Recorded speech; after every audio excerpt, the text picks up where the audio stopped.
ለማንኛውም ግን ብዙ ምንነካቸው ነገሮች አሉ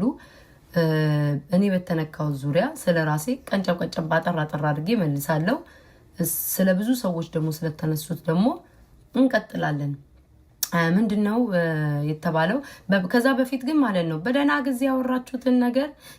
ተዘርግፍ ያለሽ ምናምን እንዳትሉ የምታወራውን ነገር ወደ ኋላ ተመልሳችሁት የኔና የሷ ጦርነት በኔና በሷ ማቆም ይቻል ነበር 6 ነው 7 ሰው ስም ነው ስትጠቅስ የነበረው ማለት ነው በመጀመሪያ ደረጃ ስለኔ ቦይፍሬንድ ምንድነው ብለሽ የተናገርሽው ጥቁር ነው የጠበሰችው ምናምን አልሽ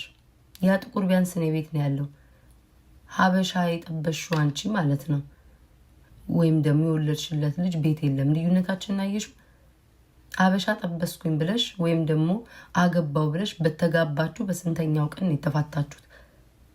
አንቺ እኮ የገዛ አማቾችሽን እኮ ምታሚ ሰው ነሽ አደባባይ ሊወጣሽ ልዩነታችን እሱ እኮ ነው ጨዋ ወልዶ ጨዋ ያሳደገኝ ጨዋ የወለደውማ የሰው ህይወት ውስጥ ጥልቅ እያለ እኮ አይገባም የስንቱን አርቲስት ነው እተቻለሁ ማንሽ አንቺ ተች ያደረገሽ እኔ እኮ ማን ነው ተች ያደረጋት ራስሽን አይተሽዋል ስለ ራስሽ ታውቂያለሽ ሆድሽን ከርስሽን ለመሙላት ብለሽ የስንቱን ህይወት እንትናን አገባች እንትናን አሰራች አሉባልታ ብቻ ጨዋ ያሳደገው ሰው እንዲህ አይነት አይደለም የጨዋ ልጆች እኮ እናውቃለን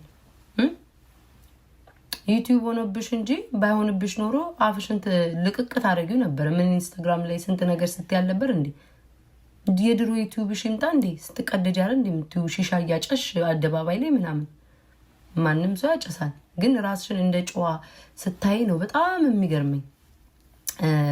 በፍቅረኛ ምናምን ባልሽው ነገር ልዩነታችን እሱ ነው የኔ ቤት አለ አንቺ ልጅ አስወል